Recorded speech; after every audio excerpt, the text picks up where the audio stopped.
Right మంచు వివాదాలు రోజు రోజుకి సస్పెన్స్ థ్రిల్లర్ మూవీని తలపిస్తున్నాయి. అయితే ఇప్పుడు తాజాగా కూడా మంచు మనోజ్ ట్విట్టర్ వేదికగా ఒక పోస్ట్ అయితే చేశారు. అయితే నిన్న పహారీ షరీఫ్ పోలీస్ స్టేషన్లో మంచు మనోజ్ కంప్లైంట్ ఇచ్చారు. అంటే 10 మంది మా ఇంటికి ఫ్యామిలీతో ఉన్నప్పుడు 10 మంది గుర్తు తెలియని వ్యక్తులు వచ్చారు. అందులో ఒకరు విష్ణు అనుచరుడు విష్ణు అనుచరుడు కూడా ఒకరు ఉన్నట్టు కూడా చెప్పారు. అయితే దీనికి సంబంధించి వీళ్ళు 10 మందిని కూడా పట్టుకునే క్రమంలో ఆయనకు కూడా దెబ్బలు తగిలినట్టు, అదే సమయంలో ఆయన హాస్పిటల్కి కూడా వెళ్ళినట్టు కూడా కంప్లైంట్ ఇచ్చారు. అయితే ఈ 10 మంది పేర్లలో కూడా మోహన్ బాబు పేరును ఆయన ఎక్కడ కూడా మెన్షన్ చేయలేదు. దీనికి వ్యతిరేకంగా రాచకొండ పోలీస్ స్టేషన్ సిపికి మోహన్ బాబు దర్యాప్తు చేశారు. మోహన్ బాబు మంచు మనోజ్ మీద, అలానే మంచు మనోజ్ భార్య యొక్క మౌనిక మీద కూడా దర్యాప్తు చేశారు. వాళ్ళిద్దరిని కూడా వెంటనే ఇల్లు ఖాళీ చేయించాలి, లేకపోతే నాకు ప్రాణహాని ఉందంటూ కూడా ఆయన సిపికి దర్యాప్తు చేశారు. అయితే ఇప్పుడు తాజాగా మంచు మనోజ్ ఒక ట్విట్టర్లో ఒక పోస్ట్ చేశారు. నాకు ఎటువంటి ఆస్తి వద్దు, నాకు ఫ్యామిలీనే ముఖ్యం, నేను ఫాదర్ మాట ఎప్పుడు కూడా వింటూనే వచ్చాను, ఎవరు డబ్బును మిస్యూజ్ చేస్తున్నారో కూడా అందరికీ తెలిసిందే, విష్ణు దుబాయ్ ఎందుకు వెళ్ళాడో కూడా అందరికీ తెలిసిందే అని చెప్పి ఆయన ట్వీట్ చేశారు. మరి దీనికి సంబంధించి మరింత అప్డేట్ సురేష్ ఫోన్ ఇన్లో అందిస్తారు. సురేష్ చెప్పండి, ఇప్పుడు తాజాగా కూడా ఆయన ట్వీట్ చేశారు. మరి దీనికి సంబంధించి ఇప్పుడు ఏమైనా అంటే మనోజ్ కానీ మళ్ళీ మోహన్ బాబు ఏమైనా రియాక్ట్ అయ్యే అవకాశాలు ఏమైనా కనిపిస్తున్నాయా?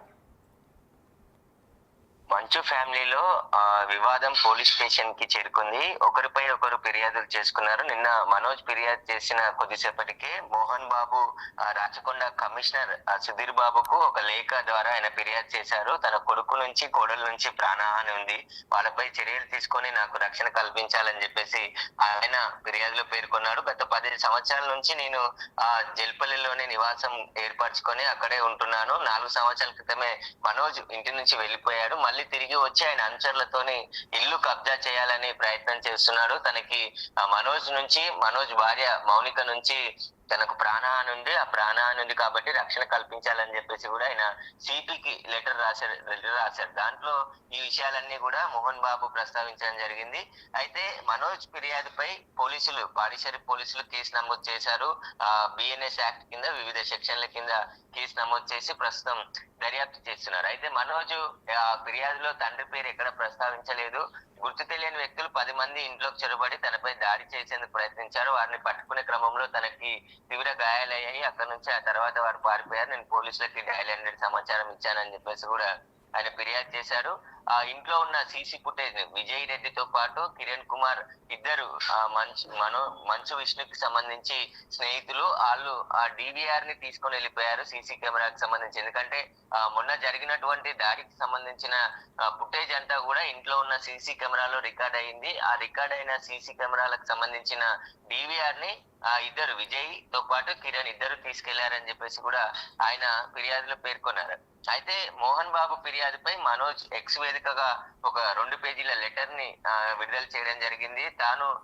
తనపై మోహన్ బాబు చేసిన ఆరోపణలన్నీ అసత్య ఆరోపణలు, తనపై తన భార్య పైన తప్పుడు ఆరోపణలు మోహన్ బాబు చేస్తున్నాడని చెప్పేసి కూడా ఈ ఇరు రాష్ట్రాలకు సంబంధించిన సీఎంలు ఇటు రేవంత్ రెడ్డితో పాటు అటు చంద్రబాబు నాయుడు తనకు రక్షణ కల్పించాలి, తనకు రక్షణగా నిలబడాలని చెప్పేసి కూడా ఆయన లెటర్ లో పేర్కొన్నారు. కుటుంబ ఆస్తులకు సంబంధించి నేను ఎప్పుడు ఆశపడలేదు, కుటుంబానికి సంబంధించిన ఆస్తులకు సంబంధించి నేను గట్టిగా అడిగింది కూడా లేదు, కానీ కుటుంబ గౌరవాన్ని కాపాడేందుకు ప్రతిసారి ప్రయత్నం చేశాను. నేను ఈ వివాదాల్లో నా కూతుర్ని కూడా లాగడం చాలా బాధాకరంగా అనిపిస్తుందని చెప్పేసి ఆయన లెటర్ లో పేర్కొన్నాడు. గత కొన్నేళ్ల నుంచి ఇంటి నుంచి కుటుంబానికి దూరంగా ఉంటున్నానని చెప్పేసి కూడా మనోజ్ స్వయంగా చెప్తున్నాడు.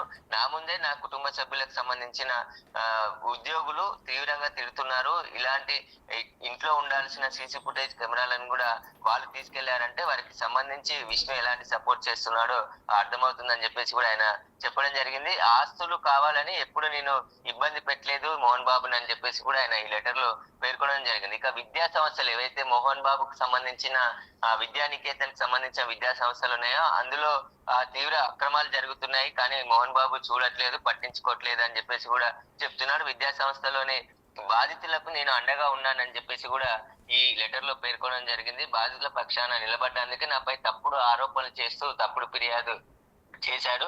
దీనికి సంబంధించి తెలుగు రాష్ట్రాలకు సంబంధించిన సీఎంలు తనను రక్షణగా నిలబడాలి, తనకు న్యాయం చేయాలని చెప్పేసి కూడా ఆయన ఒక లెటర్ ద్వారా ఎక్స్ వేదికగా ఆయన స్పందించడం జరిగింది. ఎస్ సురేష్, మరి విష్ణు హైదరాబాద్ వస్తున్నారు అని చెప్పి నిన్నటి నుంచి కూడా వార్తలు వస్తున్నాయి. మరి అసలు ఆయన ఎప్పుడు వస్తున్నారు? లోనే హైదరాబాద్ కి విష్ణు చేరుకోబోతున్నాడు. చేరుకున్న తర్వాత నివాసానికి వచ్చే అవకాశం ఉందని చెప్పేసి చెప్తున్నారు. కానీ నిన్నటి నుంచి కూడా అదే చెప్తున్నారు. అసలు నిన్న ఉదయం వస్తున్నాడు, మధ్యాహ్నం వస్తున్నాడు, సాయంత్రం ఎయిర్పోర్ట్ కు వచ్చాడు, హైదరాబాద్ లోనే ఉన్నాడు అంటారు. కానీ క్లారిటీగా మాత్రం ఎవరు చెప్పట్లేదు విష్ణుకు సంబంధించి. ఈ రోజు ఒకవేళ ఖచ్చితంగా ఈ రోజు వచ్చి ఈ కుటుంబానికి, ఎందుకంటే పోలీస్ స్టేషన్ మెట్లెక్కారు కాబట్టి తండ్రి కొడుకులు అన్నగా తను ఖచ్చితంగా ఈ రోజు షూటింగ్స్ అన్ని ఆపేసుకొని ఖచ్చితంగా హైదరాబాద్ కి వచ్చే అవకాశమే కనబడుతుంది. ఈ రోజు వచ్చిన తర్వాత మోహన్ బాబుతో కలిసి ఆయన మాట్లాడిన తర్వాత రియాక్ట్ అయ్యే అవకాశం కూడా కనబడుతుంది. సురేష్, మరి మనం చూసుకున్నట్లయితే గతంలో కూడా మంచు మనోజ్ కి అలానే మంచు లక్ష్మికి కూడా ఒక మంచి బాండింగ్ అనేది ఉంటుంది. మరి ఆమె ఏమైనా స్పందించారా ఈ విషయం మీద? మొన్న జరిగిన దాడి ఘటన తర్వాత నిన్న మంచు లక్ష్మి ముంబై నుంచి హైదరాబాద్ కి రావడం జరిగింది. నేరుగా జల్పల్లిలోని నివాసంలోకి వచ్చి మనోజ్ తో మాట్లాడి దాదాపు 2 నుంచి 3 గంటల సేపు దాడికి సంబంధించిన విషయాలన్నీ తెలుసుకొని మళ్ళీ గొడవ పడకుండా ఉండాలని చెప్పి మళ్ళీ తిరిగి ముంబై వెళ్ళిపోయినట్టు తెలుస్తుంది మంచు లక్ష్మి. మోహన్ బాబు కూడా ఆ తర్వాత ఇంట్లో నుంచి బయటికి వెళ్ళిపోవడం జరిగింది. ఆ తర్వాతే లక్ష్మి ముంబైకి వెళ్తున్నట్టు కుటుంబ సభ్యులకు చెప్పి వెళ్ళిపోయినట్టు తెలుస్తుంది. విష్ణు వచ్చిన తర్వాత కూర్చొని మళ్ళీ మాట్లాడుకునే అవకాశం కనబడుతుంది.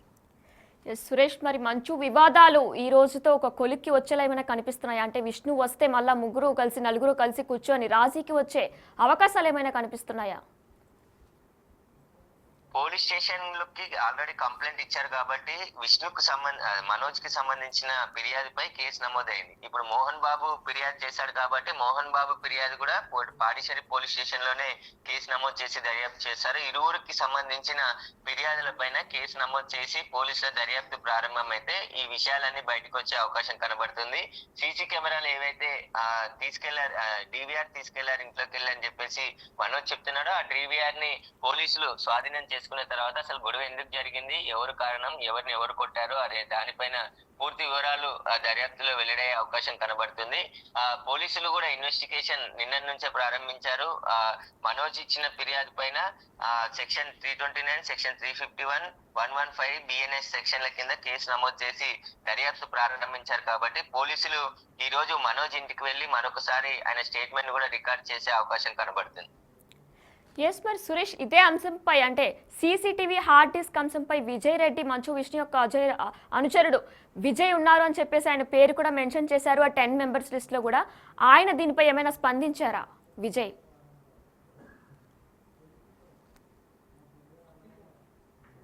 విజయ్ అనేది ఎవరు అనేది ఇప్పటి వరకు తెలియదు. అంటే మంచు విష్ణుకి సంబంధించిన అనుచరులు అతని స్నేహితులు అని చెప్పి మనోజ్ నిన్న పోలీసులకు ఫిర్యాదు చేశారు. ఆ ఫిర్యాదులో పేర్కొన్నాడు. కాబట్టి విజయ్, కిరణ్ ఇద్దరు సీసీ కెమెరాల డివిఆర్ ని ఇంట్లో నుంచి తీసుకెళ్లారు. నైట్ నేను హాస్పిటల్ కి వెళ్ళి వచ్చే లోపు వాళ్ళు ఇంట్లో ఉన్న సీసీ కెమెరా డివిఆర్ ని తీసుకెళ్లారని చెప్పేసి ఆయన పోలీసులకి సమాచారం ఇచ్చారు. ఫిర్యాదులో కూడా పేర్కొన్నాడు. వారి పేర్ల పైన కేసు నమోదు చేశారు. ఇద్దరిని కూడా పోలీసులు పిలిచి విచారించే అవకాశం కనబడుతుంది.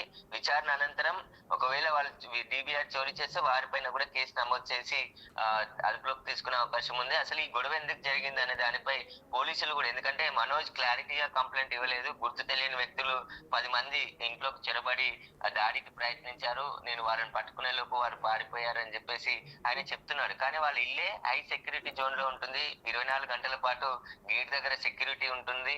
ఇంట్లో ఉన్న వాళ్ళే ఉన్న 10 మనుషులా లేదంటే అక్కడ ఉన్న బౌన్సర్లు దాడి చేశారా, ఎవరు చేశారు అనేది స్పష్టంగా పోలీసులకు చెప్పలేదు. కాబట్టి పోలీసుల ఇన్వెస్టిగేషన్ లో అన్ని విషయాలు బయటకు వస్తాయని చెప్పేసి కూడా పోలీసులు చెప్తున్నారు.